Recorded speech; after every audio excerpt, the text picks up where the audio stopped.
তো আমরা প্রথম যে বিষয়টা দেখব যে আমাদের প্রথম ভারতবর্ষে সাংবাদিকতার সূচনা হচ্ছে একজন স্কটিশ, যিনি স্কটল্যান্ড তখন গ্রেট ব্রিটেন সেখান থেকে আসছেন, হিপি সাহেব জাহাজে করে এসেছিলেন অন্য উদ্দেশ্য নিয়ে, জেমস আর্মস্ট্রং। 1780 সাল তার 2-1 বছর আগে তিনি এখানে এসেছেন এবং এখানে হিপি সাহেবের উপর একটি খুব সুন্দর বই আছে। ডক্টর পার্থ চট্টোপাধ্যায় রয়েছেন আমাদের সাংবাদিকতার জগতের প্রতিনিধি, যার বই আমরা পড়ে পড়াশোনা করি, এখন ছাত্রছাত্রীরা পড়াশোনা করেন। ডক্টর পার্থ চট্টোপাধ্যায় কলকাতা বিশ্ববিদ্যালয় সহ বিভিন্ন বিশ্ববিদ্যালয়ের অধ্যাপক ছিলেন, ডিন হয়েছিলেন। তিনি তার বই আছে হিপি সাহেব, সেই বইটা যদি আপনারা দেখেন তাহলে সাংবাদিকতার একটা বিরাট জগৎ তিনি পর্যালোচনা করেছেন। তার অনেক বই আছে, কিন্তু হিপির কথা তিনি একটা বইতে লিখেছেন। আমি এই হিপির কথা কেন বললাম, কারণ তিনি হলেন ফাদার অফ ইন্ডিয়ান জার্নালিজম। ভারতবর্ষের জার্নালিজমের কেউ কেউ জনক বলেন, কেউ পাপ্পা বলেন, কেউ ফাদার বলেন। তো সেই হিপি 1780 সালে একটি নিউজ পেপার তৈরি করছেন। তিনি এসেছিলেন কিছু কাজকর্ম এসে ব্যবসা করার উদ্দেশ্যে। ব্যবসাটা তখনই শুরু করলেন সংবাদপত্রের ব্যবসা, এবং সেটা ছাপাখানার ব্যবসা থেকে শুরু করে তিনি বলতেন যে ভারতবর্ষের কোনো সংবাদপত্র নেই, কিন্তু তখন ব্রিটেন সহ অন্যান্য দেশে, পশ্চিমের দেশগুলোতে তখন সংবাদপত্র চলে এসেছে। আমরা গ্রেট ব্রিটেনের কথা জানি, যেগুলো তখন চলে এসেছে এবং অল্প হলেও প্রত্যেক উন্নত দেশগুলোতে তখনও একটা করে সংবাদপত্র শুরু হয়েছে। এবং এমন একটা সময় 1780 তিনি বার করলেন বেঙ্গল গেজেটের জেনারেল অ্যাডভার্টাইজার, এবং সেই বেঙ্গল গেজেটের জেনারেল অ্যাডভার্টাইজারের হাত ধরে আগে এখানে আমাদের আলিপুরবার্তা দিচ্ছিলেন, তারও সেই সংবাদপত্র এখনো ধরে আছে। অর্থাৎ 1780 থেকে 2026 অনেক কিছু অবসলেট হয়ে গেছে। 1780 সালের অনেক কিছু আমরা দেখতে পাই না, কিন্তু সেগুলোর সংবাদপত্র আজও আছে প্রিন্ট মিডিয়া হিসাবে, আজও কিন্তু মানুষের কাছে রয়েছে। আমরা আরো সংবাদপত্র দেখতে পাই, হয়তো ডিজিটাল ফর্মে অনেক কিছু, কিন্তু প্রিন্ট মিডিয়া হিসেবে আজকের আছে। সেই নীতির হাত ধরে ভারতবর্ষের সংবাদপত্র এল, এবং তারপর ভারতবর্ষে একজন ভারতীয় বাঙালি, যিনি এই সাংবাদিকতার জন্য বিরাট আপনার অবদান হয়েছে, তাকেও আমরা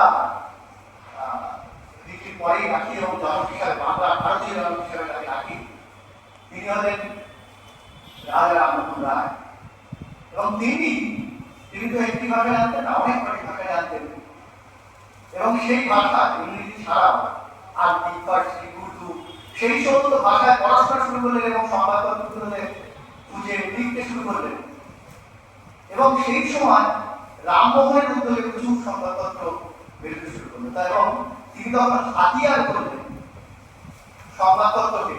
তার যে আন্দোলন সতীদাহ থেকে শুরু করে তিনি যে একটা বিপ্লব তৈরি করেছিলেন ভারতবর্ষকে পরিবর্তন করা, সেই সময় কুসংস্কার আচ্ছন্ন ভারতবর্ষকে পরিবর্তন করা, সেটার জন্য তিনি তখন একটা হাতে অস্ত্র তুলে নিলেন, যে তার কলম ধরলেন সাংবাদিকতাকে, অর্থাৎ সংবাদপত্র।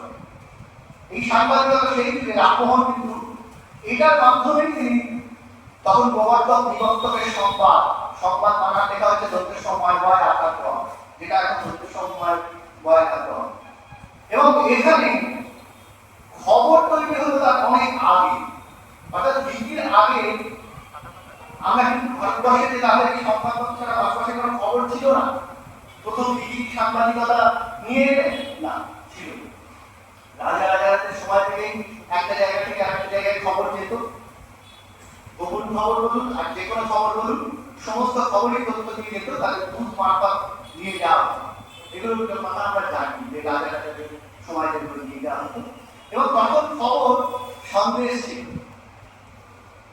সন্দেশ নিয়ে যেতেন মানুষ। পরবর্তীকালে সেই সন্দেশ ভারতীয় ভাষায় এখনো বিভিন্ন ভাষাতে বার্তা বা মেসেজ বা সন্দেশ প্রদান থেকে আমরা দেখি মাঝে মাঝে নারীকে সন্দেশ দিনা চাতা বলেন, কিন্তু বাংলায় কিভাবে এটা মিষ্টি হয়ে গেছে, কারণ খবর আমরা একটা সন্দেশকে ব্যবহার করি না। সত্যজিৎ রায় ব্যবহার করেছিলেন সেই সন্দেশকে, প্রধান পত্রিকা এখন চলে, সন্দেশ পত্রিকা রয়েছে। এটার মূল সত্য হচ্ছে যে খবর আমরা যেটা আসি পরিস্থিতি বাংলা ভাষা কিছু শব্দ অন্যান্য ভারতবর্ষের অন্যান্য অনেক ভাষায় আছে এবং সেটা থেকে আজকে কিন্তু সেই খবর চলেছে এবং খবর চলেছে শিল্পী রামমোহন কেন্দ্রের হাত দিয়ে। আর অনেক মানুষ এই সাংবাদিকতার জগতে এসেছেন যারা সাংবাদিকতাকে তখন পর্যন্ত তাদের কাজের মাধ্যম হিসাবে দেখেছেন। অর্থাৎ সাংবাদিকতা তখন জীবিকা বা পেশা হিসেবে ঘটেনি। সাংবাদিকতা তখন একটা ভরসার জায়গা, সাংবাদিকতা তখন একটা মানুষের জয় করার জায়গা, মানুষের কাছে পৌঁছানোর জায়গা এবং একটা ব্রত। যখন হরিশ্চন্দ্র মুখোপাধ্যায় হিন্দু পেট্রোল বের করছেন সেখানে নীল বিদ্রোহ হচ্ছে এবং হরিশ্চন্দ্র মুখোপাধ্যায় কলমে নীল বিদ্রোহের তখন দীনবন্ধু মিত্র সেখানে হিন্দু পেট্রোল লিখছেন। আমরা জানি যে তার কলম কিভাবে ছড়েছিল যে নীল চাষিদের ইংরেজদের যে অত্যাচার করতো সেই অত্যাচারের কাহিনী তুলে ধরেছেন। আমরা সংখ্যার কথা জানি, সান্ধ্যকালীন একটি পত্রিকা রমাকান্ত মুখোপাধ্যায় মার্গদর্শনে দক্ষিণ চব্বিশ পরগনা থেকে প্রকাশিত হল এবং সেখানে সন্ধ্যার মধ্যে দিয়ে তিনি আগুন জ্বালাচ্ছেন। সে সময় বিদ্রোহী পত্রিকা সন্ধ্যা মানবতার যুগান্তর ভারতবর্ষের বিপ্লবের কথা বলছে। সাংবাদিকতা কিন্তু তখন ব্রত হিসাবে কাজ করছে, ইংরেজকে তারা অবস্থ হিসাবে ব্যবহার করা হচ্ছে। যে একটা সরকার আছে ইংরেজ সরকার, যাদের ভারতবর্ষকে শুষে নিচ্ছে, পরাধীনতা সিংহলে ভারতবর্ষ বিপ্লবীরা যেমন কাজ করছে, ভারতবর্ষের স্বাধীনতা সংগ্রামে কাজ করছেন, নেতাজি সুভাষচন্দ্র বসু, মহাত্মা গান্ধী, ডক্টর নেহেরু যেমন কাজ করছেন, দেশ থেকে বিপ্লবী বিনয় বাদল দীনেশ থেকে শুরু করে ক্ষুদিরাম প্রত্যেকে যেমন কাজ করছেন, সেরকম সাংবাদিকতা জগতেও আমরা দেখছি যে তারা ব্যবহার করছে। নেতাজি সুভাষচন্দ্র বসু থেকে কাজী নজরুল ইসলাম, রবীন্দ্রনাথ প্রত্যেকে সাংবাদিক। কে সাংবাদিক নন? জওহরলাল নেহরু যদি প্রধানমন্ত্রী না হতেন তিনি একটি বড় সাংবাদিক হিসাবে কাজ করতে পারতেন বা লেখক হিসাবে কাজ করতে পারতেন। আমরা সরকার বিজ্ঞান কথা জানি এবং তার সাংবাদিকতা মিশন তার পত্রিকার মধ্যে দিয়ে তিনি যেভাবে তার লেখাগুলো লিখতেন সেখানে আমরা দেখেছি যে তার সাংবাদিকতা কিভাবে তিনি করেছেন। এবং এইটা আমরা দেখলাম প্রিন্ট মিডিয়া হিসাবে ভারতবর্ষে কিন্তু বেশ ছড়িয়ে গেল। তথ্যটাকে আমাদের দিতে হচ্ছে যেটা কিনা একটা ব্রত বা মিশন হিসাবে কাজ করছে সাংবাদিকতা। পরবর্তীকালে যখন দিন গেল, ভারতবর্ষ যখন স্বাধীন হয়ে গেল 1947, ভারতবর্ষ দেশভাগ হয়ে গেছে এবং ভারতবর্ষ তখন রাজনৈতিক ভাবে আমরা স্বাধীনতা করলাম এবং এরকম একটা সময় আমরা দেখলাম যে তখন সংবাদপত্রগুলো কার বিরোধিতা করে। কারণ আমরা জানি অ্যান্টি এস্টাবলিশমেন্ট একটা সংবাদপত্রের ধর্ম, যে একটা সরকার তার বিরুদ্ধে খবর করতে হবে, তার মানুষের কাছে পৌঁছে দিতে হবে সরকারের যে খুঁটিনাটি দোষ ত্রুটি সব কিছু। ভালো খবর নিশ্চয়ই দেবে, কিন্তু তার সঙ্গে সঙ্গে সরকার যদি খারাপ কাজ করে সেই খারাপ তুলে ধরতে হবে। সেই খবর হঠাৎ করে ভারতবর্ষের স্বাধীন সরকার যার জন্য চেষ্টা করছিল সংবাদপত্রগুলো তারা বন্ধ হয়ে যাবে। তখন আনন্দবাজার পত্রিকা প্রকাশিত হয়ে গেছে, রয়েছে অমৃতবাজার পত্রিকা, যাকে রাতারাতি বাংলা থেকে ইংরেজি করতে হয়েছিল 1878 সালে পাঠাগারে প্রেস অ্যাক্টের মাধ্যমে। সেই সময় আমরা দেখেছিলাম যে ইংরেজরা এমন এমন আইন জারি করতো কারণ তারা ভাষা বুঝতে পারতো না সবসময়, এবং সেটা শরৎচন্দ্রের পথের দাবিতে আপনারা যদি দেখেন সেখানে আছে যে বাংলা ভাষা ব্যয় করে দিতে হয়, বাংলা ভাষা বলতে পারে না, তারা কি বলছে কি বোঝা যাচ্ছে না, কি লিখছে কি বোঝা যাচ্ছে না। এটা একটা সাংঘাতিক। যখন কিন্তু এই মজার ব্যাপার, এই বাংলা সংবাদপত্র কিন্তু কলকাতায় কিন্তু ইংরেজি সংবাদপত্রের জন্য, হিন্দি সংবাদপত্র উৎপন্ন মানদণ্ড তার জন্য এই পশ্চিমবঙ্গ বাংলা এবং কলকাতার শ্রীরামপুর, পশ্চিমবঙ্গ বাংলা শ্রীরামপুরে প্রথম বাংলা সংবাদপত্র সমাচার দর্পণ এবং তারও আগে বঙ্গা গেজেট শরৎচন্দ্র রায় গঙ্গা কিশোর ভট্টাচার্য, শ্রীরামপুর মিশনারিকে বার করলেন সমাচার দর্পণ, দিগদর্শন। এগুলো কিন্তু বাংলাতেই প্রথম হলো। অর্থাৎ ভারতবর্ষের মধ্যে আমার সাংবাদিকতাকে এগিয়ে নিয়ে যাওয়ার জায়গা কিন্তু এই বাংলা। বাংলা কিন্তু সেই পবিত্র ভূমি যেখানে কিন্তু সাংবাদিকতার সূচনা পাওয়া যায়। অর্থাৎ বাংলা প্রথম বর্ণাকুলা তখন বলা হতো দেশীয় সংবাদপত্র হিসাবে, প্রথম বাংলা ভাষা 1818 সালে প্রকাশিত বাংলা ভাষার সংবাদপত্র, এবং বাংলা ভাষার প্রথম দৈনিক সংবাদপত্র প্রকাশিত হলো সংবাদ ঈশ্বরপুত্র প্রকাশ করলেন, সেটাও কিন্তু বাংলা ভাষার একটি প্রথম সংবাদপত্র পরিণত হলো। কিন্তু তখন শুধু তথ্য দেওয়া এবং লিখিত কাগজে যদি আমরা দেখি, লিখিত বেঙ্গলিতে যদি দেখি বা তখনকার সমাচার দর্পণ দেখি, তখনকার হিন্দু পেট্রোল দেখি, তখন সমস্ত সংবাদপত্রগুলো দেখি, সংবাদপত্র কিন্তু এখনকার মধ্যে বিজ্ঞাপন তখন শুরু হয়ে গেছে। তখন হয়তো আগের মতো যেমন এয়ারটেলের বিজ্ঞাপন, তখন শরৎচন্দ্র চট্টোপাধ্যায় যেমন লিখছেন কুন্তলিতের বিজ্ঞাপনের কথা তার লেখার মধ্যে রয়েছে, সেই রকম তখন আমরা দেখছি তখন নানা রকম বিজ্ঞাপনের ফর্ম্যাট হয়তো বদল ছিল, আলাদা ছিল, তার ভাষা হয়তো আলাদা ছিল, কিন্তু লেখনই ছিল যে সাংবাদিকতার বিজ্ঞাপন সঙ্গে সঙ্গে চলে এসেছে, অর্থাৎ একটা ব্যবসার মাধ্যম হিসেবে রয়েছে। কিন্তু সাংবাদিকতা মূলত ব্যক্তিকেন্দ্রিক, যাই নজরুল ইসলাম রাখছেন, রবীন্দ্রনাথ পাচ্ছেন, প্রত্যেকে কিন্তু একটা ব্যক্তিকেন্দ্রিক, ব্যক্তিরা থেকে সাংবাদিক হয়ে উঠছেন। এবং সেই ব্যক্তিকেন্দ্রিক সাংবাদিকতা থেকে আজকের যুগে কিন্তু একটা কর্পোরেট আইডেন্টিটি পরিণত হয়েছে, একটা কর্পোরেট হাউস। এবং আমরা জেলা সাংবাদিকতা এখনো দেখি ব্যক্তিকেন্দ্রিক সাংবাদিকতা কিন্তু আরো টিকে রয়েছে। জেলায় অনেক কাগজ রয়েছে যারা নিজেরা প্রচন্ড কষ্ট করে আজকেও কিন্তু জেলার সাংবাদিকতা হিসাবে তারা চালিয়ে যাচ্ছেন, চালিয়ে যাচ্ছেন। এবং এই সংবাদপত্রের পরে যে মাধ্যমটি এলো সেটা হচ্ছে রেডিও। 1927 অর্থাৎ 1780 থেকে অনেকটা দিন সময় চলে গেল যেখানে রেডিও ভারতবর্ষের মধ্যে তিনটে জায়গা, কলকাতা, দিল্লি এবং মুম্বাই, একই সঙ্গে 1927 সালে রেডিও আমাদের আকাশবাণী, অল ইন্ডিয়া রেডিও, তখন নাম ছিল ব্রডকাস্টিং ইন্ডিয়া। এবং সেই রেডিও আজকেও আকাশবাণী চলছে এবং আজকে অনেক রকম রেডিও আছে। সেটা চলে গেল সাংবাদিকতার আর একটা মাধ্যম হিসেবে। এবং তখন যখন ব্যাকওয়ার্ড কমিশনকে কথা বলেছিল যে গণমাধ্যম হিসাবে গণমাধ্যমের যে কাজ, সেখানে তিনটে কাজ, 8টা কাজের কথা বলেছে, তার মধ্যে প্রথম তিনটে কাজের কথা বলেছিল ইনফর্ম, টু এডুকেট এবং টু এন্টারটেইন। অর্থাৎ প্রথম মানুষকে তথ্য দান করতে হবে, দ্বিতীয় শিক্ষা দান করতে হবে এবং তারপর বিনোদন দিতে হবে। এবং বিনোদনের জায়গাটা সংবাদপত্র হয়তো কিছুটা তৈরি করার চেষ্টা করেছিল, গল্প, কবিতা, নাটক ইত্যাদি ছাড়ার মধ্যে। কিন্তু তারপরে রেডিও আসার পরে আমরা দেখলাম গান, সিনেমার কথা, নাটক ইত্যাদি করে রেডিও একটা জায়গা কিন্তু তৈরি করে দিল মানুষের মধ্যে, বিনোদনের জায়গা, ইনফোটেনমেন্টের জায়গা। অর্থাৎ সাংবাদিকতার জায়গা থেকে সাংবাদিকরা তার পাশাপাশি যে একটা কাগজকে, একটা রেডিওকে, একটা মিডিয়াকে বলা যায়, একটা গণমাধ্যমকে কিভাবে ভরপুর করে রাখবেন, মানুষকে আকর্ষণ করবেন, তার একটা জায়গা তৈরি হয়ে গেল। এবং সাংবাদিকতা যখন বললাম 47 যখন হচ্ছে, 1927 পরে যখন 47 সালে ভারতবর্ষ স্বাধীন হয়ে যাচ্ছে, তখন ভারতবর্ষে তখন কি হচ্ছে যে ইংরেজরা চলে গেছে, কি করবে তখন মানুষ কিন্তু এটাকে আস্তে আস্তে পেশা হিসাবে গ্রহণ করতে শুরু করবে। যে ভারত সরকার যেখানে ঠিক আছে, তার সরকার আমাদের ক্ষমতা অনুসার আসতেই পারে। আমরা বলেছি, আমরা বিরোধিতা করেছিলাম ইংরেজের, আজকে ভারত স্বাধীন হয়েছে, তাহলে আমাকে স্বাধীন সরকার ঠিক কাজ করছে কিনা তারও বিরোধিতা কিন্তু শুরু করে। এবং সেই সাংবাদিকতা জগতে আমরা তখনকার দিনে অমৃতবাজার পত্রিকা, যুগান্তর, আনন্দবাজার,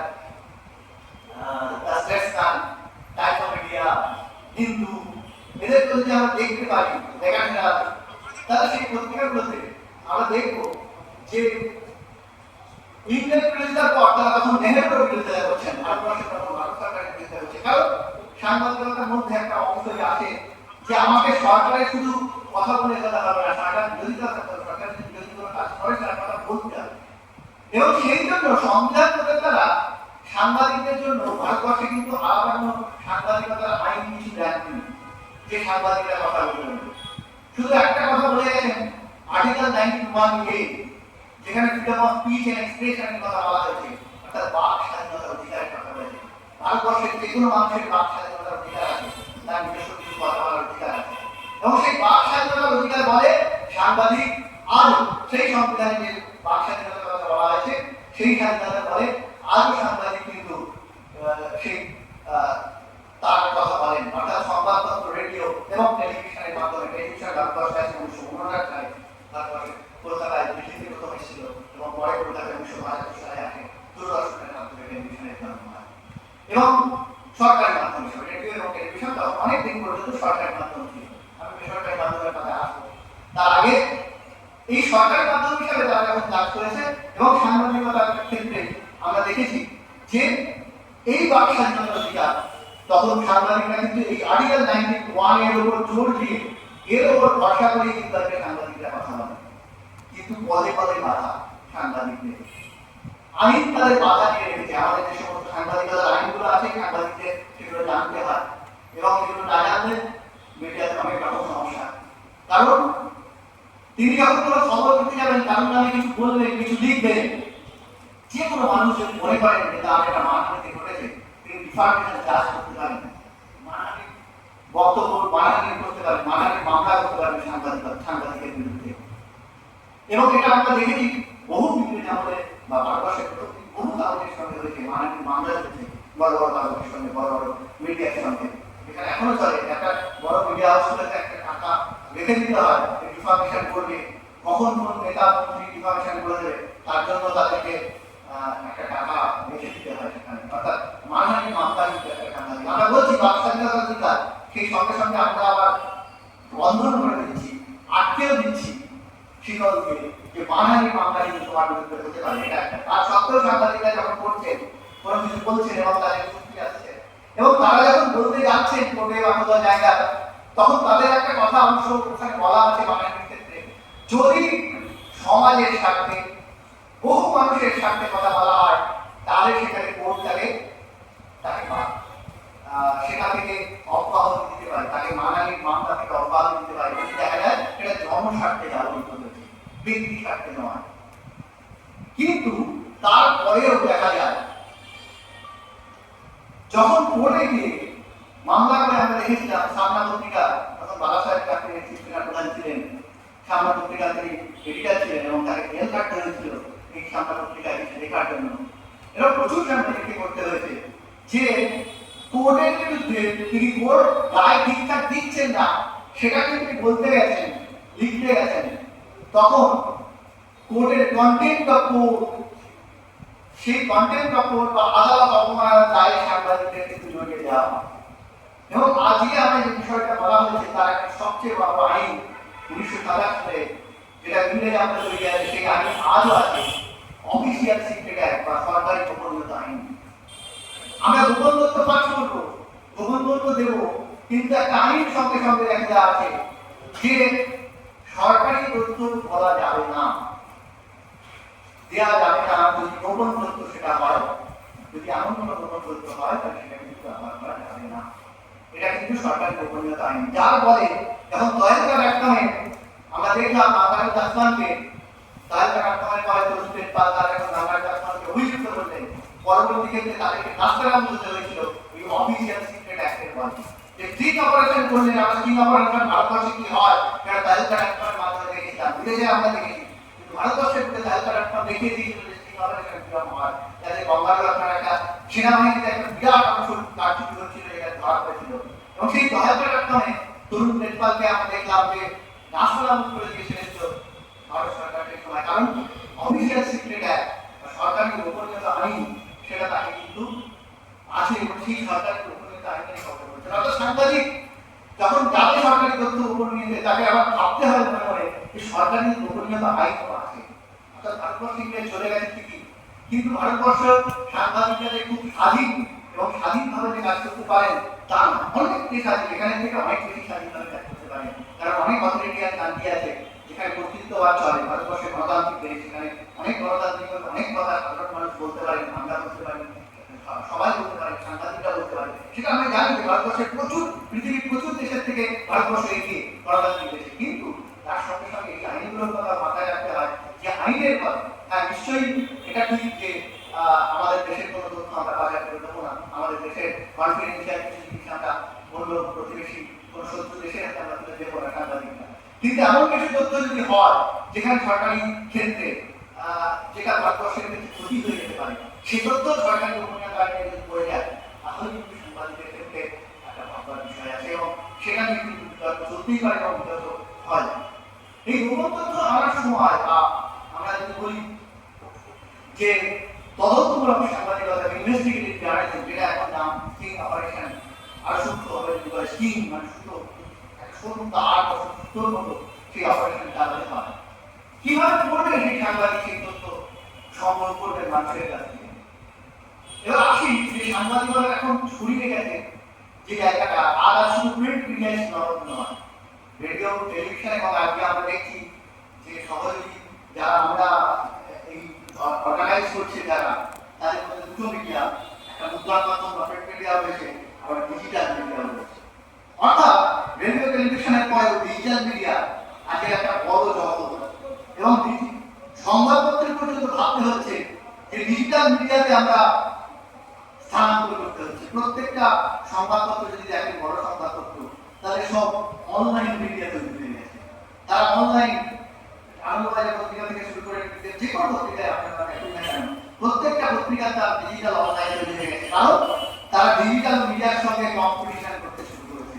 ডিজিটাল মিডিয়ার সঙ্গে তাদের কম্পিটিশন চলে এসেছে। ডিজিটাল মিডিয়া হাওয়া বসিয়েছে প্রিন্ট মিডিয়ার জগতে, তাই ডিজিটাল মিডিয়া কিন্তু সঙ্গে চলে এসেছে। কিন্তু মজার ব্যাপার হচ্ছে, যে কটা সাংবাদিকতার জগতে যে সমস্ত সাংবাদিকতার যারা এসেছে, অর্থাৎ সংবাদপত্র, রেডিও, টেলিভিশন, সোশ্যাল মিডিয়া, কেউ কিন্তু বন্ধ হয়ে যায়নি। এবং প্রথম যদি গণমাধ্যম বলেন, তাহলে বই 1456 জর্জ গুটেনবার্গ যে বাইরে তৈরি করেছিলেন, সেটার মাধ্যম দিয়ে কিন্তু আজকের গণমাধ্যমের জন্ম। কারণ মাল্টিপল টপিক প্রত্যেক মানুষের কাছে, বহু মানুষের কাছে পৌঁছে যেতে হবে। গণমাধ্যমের ধারণাটা হচ্ছে বহু মানুষের কাছে পৌঁছে যাবে। কারণ কমিউনিকেশন বা জ্ঞাপনের ধারণা কিন্তু আমাদের অনেক আগে থেকেই ছিল। আমরা যদি প্রাচীন যুগ থেকে দেখি, মানুষ মানুষের মধ্যে কথা বলছে, ইন্টারপার্সোনাল কমিউনিকেশন করছেন আমাদের মধ্যে। কিন্তু তার আগে নিজের মধ্যে আমরা যখন ভাবি, আজকে মানুষ চিন্তা করতো, আমরাও চিন্তা করি, সেই চিন্তা ভাবনা করে যারা গুহার দেয়ালে আঁকতো, আমরা ডিজিটাল মিডিয়াতে অনেক কিছু কাজ করি, প্ল্যানিং করি। সেই প্ল্যানিং কমিশনের চেয়ারম্যান থেকে শুরু করে আগের মিডিয়া জগতের সাংবাদিক প্রত্যেককেই তার একটা কপি তৈরি করার সময় ভাবতে হয়। এই ভাবনাটা কিন্তু তার নিজের ভাবনা, এবং সেটা ইন্টারপার্সোনাল কমিউনিকেশন বা নিজের মধ্যে জনান্তরিক জ্ঞাপন কিন্তু থাকেন। তাহলে এই জ্ঞাপন প্রক্রিয়া কিন্তু চলছে, কিন্তু সেটা গণজ্ঞাপন বা গণমাধ্যমে রূপান্তরিত হলো তখনই যখন প্রচুর মানুষের কাছে পৌঁছে। অর্থাৎ নিজের মধ্যে কথাটা রাখা যাবে না, কথাটা পৌঁছে দিতে হবে অনেক মানুষের কাছে। এবং যার একটা হাতিয়ার হলো ডিজিটাল মিডিয়া, আজকের জগতে সারা পৃথিবী জুড়ে পৌঁছে যেতে পারে, কারণ ইন্টারনেটের দৌলতে। এবং রেডিও প্রসঙ্গে যখন বলি, আমাদের বিজয়বাড়ি চেষ্টা করে যে আমি জার্নালিজম এবং মাস কমিউনিকেশন ডিপার্টমেন্টে রয়েছি, সেখানে আমাদের একটি রেডিও স্টেশন আছে, ইন্টারনেট রেডিও, রেডিও প্রচার বলে, এটা একটি ডিজিটাল মিডিয়া।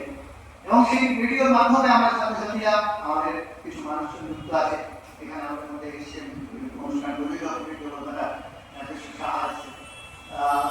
আমরা প্রচুর অনুষ্ঠান করে থাকি নানা রকম, এবং 88টা দেশ থেকে আমাদের শোনা যায়। কারণ আমরা দেখতে পাই অ্যানালাইসিস করে কোন কোন দেশ থেকে শুনছে, বাঙালিরা শুনতে পারে। অর্থাৎ ডিজিটাল মিডিয়ার দৌলতে আমরা সেখানে পৌঁছে যেতে পারি। প্রশ্ন হচ্ছে যে আমরা এই সমস্ত মিডিয়াতে গোপন তথ্য দেব, প্রথমে তথ্য দেব কি করে, সেটা একটা প্রশ্ন। প্রথম ইনফরমেশন আমরা দেব কি করে, তারপর আমরা দেব কি করে।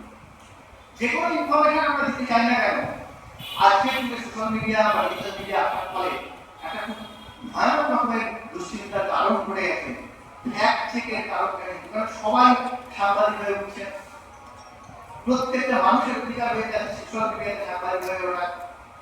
আলিপুর বার্তাতে মতো সংবাদপত্রগুলো বা এখানে যে প্রিন্ট মিডিয়াগুলো আছে, তাদের ক্ষেত্রে যখন একটা জায়গা ছিল যে একটা কাগজ খবর আসছে, খবরকে এডিট করা হচ্ছে, সাবএডিটররা বসে এডিট করছে, তারপর সেটা ঠিক হচ্ছে, অনেকগুলো হাত ধরে যখন একটা ছাপা হচ্ছে, তার জন্য একটা সময় লাগে ঠিকই, কিন্তু এই অনেকগুলো হাত ধরার ফলে একটা ফ্যাক্ট চেক হচ্ছে যে খবরটা সত্যি না মিথ্যে। সঠিক খবর দেওয়াটা কিন্তু প্রধান কাজ। গোপন তথ্য অনেক পড়ে যাবে, তার আগে সঠিক তথ্য কিন্তু আমরা দিচ্ছি কিনা এটা প্রধান কাজ। কারণ সঠিক তথ্য, মিথ্যা তথ্য, ভুল তথ্য সাংবাদিক হিসেবে কিন্তু আমরা দিতে পারি না। এটা আমাদের নীতিগত অপরাধ। আমরা যদি সাংবাদিকতা নীতিমালা করি, তাহলে এটা আমাদের অপরাধের মধ্যে পড়ে। যদি আমরা ভুল তথ্য দিয়ে আমাদের কাগজ বা আমাদের মিডিয়াকে গরম করা বা বাজার গরম করার চেষ্টা করি, সেটা কিন্তু ভুল। এবং এটাকে হলুদ সাংবাদিকতা বলি বা ইউরো জার্নালিজম বলি। ইউরো জার্নালিজম কিন্তু হয় না তা নয়, কিন্তু ইউরো জার্নালিজম করার নীতিগতভাবে, সাংবাদিকতার নীতিগতভাবে কিন্তু আমাদের অধিকার নেই। এবং আপনাদের সঙ্গে প্রত্যেকটা জায়গায় কিন্তু একটা কন্ট্রাডিক্ট রয়েছে। যেমন আমি অফিসিয়াল সিক্রেটারির কথা বললাম, যে সাংবাদিকতার ক্ষেত্রে বাধা, যে একটা তথ্য আমি যখন দেবো গোপন তথ্য, সেখানে একটা অফিসিয়াল সিক্রেটারির ভয় আছে।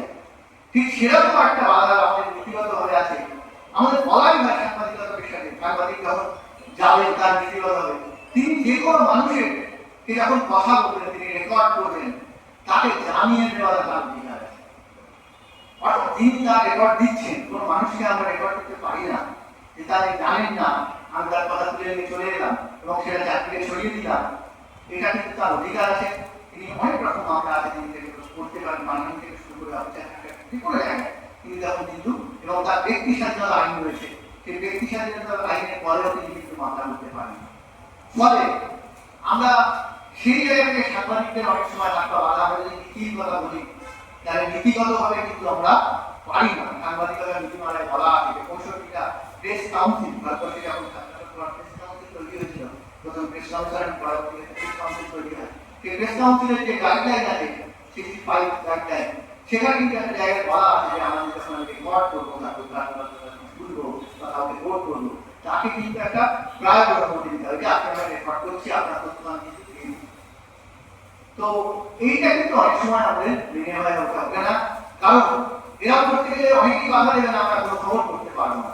এখন তিনি যদি বেশি গ্রাম থেকে তিনি তো সাধারণত সবসময় করে যান না বা বিরোধিতা করেন না, তাই জিনিসগুলো চলছে।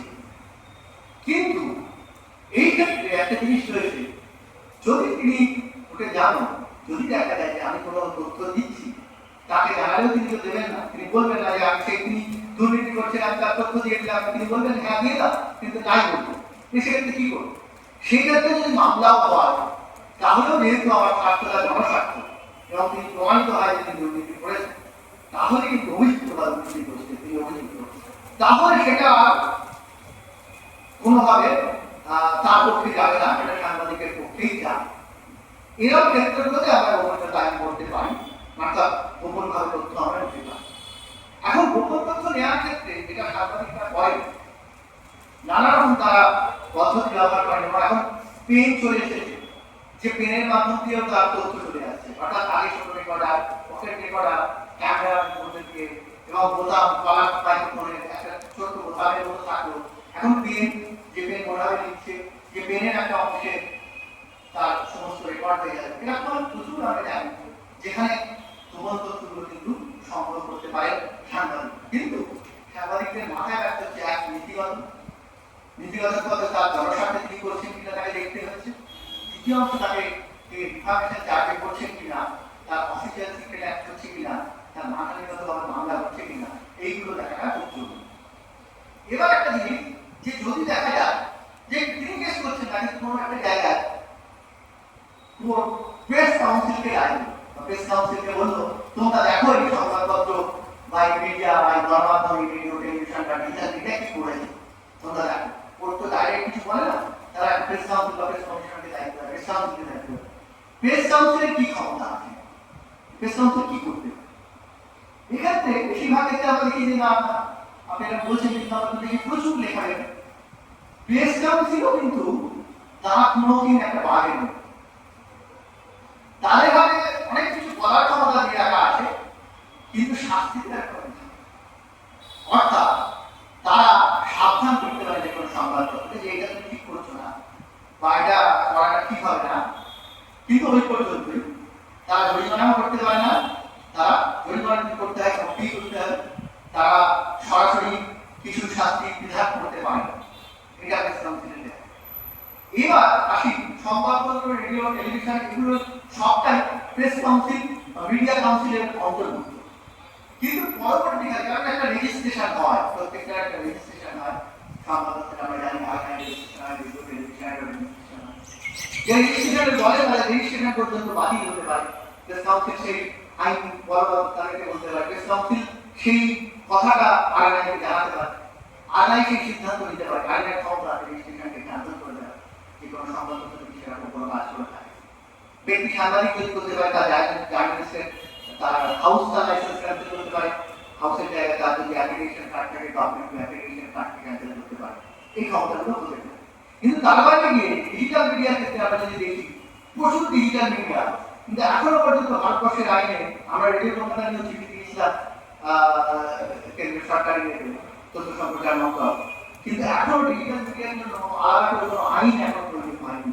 তৈরি হচ্ছে, আলোচনা চলছে, আলোচনা স্তরে বহুদিন ধরে আমি দেখছি, প্রায় বিগত 10 বছর ধরে আলোচনা স্তরে আছে বিষয়টি, এবং সেখানে এখনো ডিজিটাল মিডিয়ার জন্য যে রেজিস্ট্রেশন, সেটা কিন্তু এখনো পর্যন্ত যে এইরকম একটা যে ডিজিটাল মিডিয়া আমি যে এখানে একটা রেজিস্ট্রেশন করে নিলাম আমার ডিজিটাল মিডিয়াকে, এরকম জায়গায় কিন্তু তৈরি এখন পর্যন্ত হয়নি। সেগুলো জায়গায় হয়তো তার ট্রেড যদি থাকে, তার ট্রেড লাইসেন্সকে হয়তো রিনিউ করতে হচ্ছে, ট্রেড লাইসেন্স রেজিস্ট্রেশন করতে হচ্ছে। কিন্তু ডিজিটাল মিডিয়া সরাসরি প্রিন্ট মিডিয়া যেমন আইন রেজিস্ট্রেশন করে নিতে পারতাম,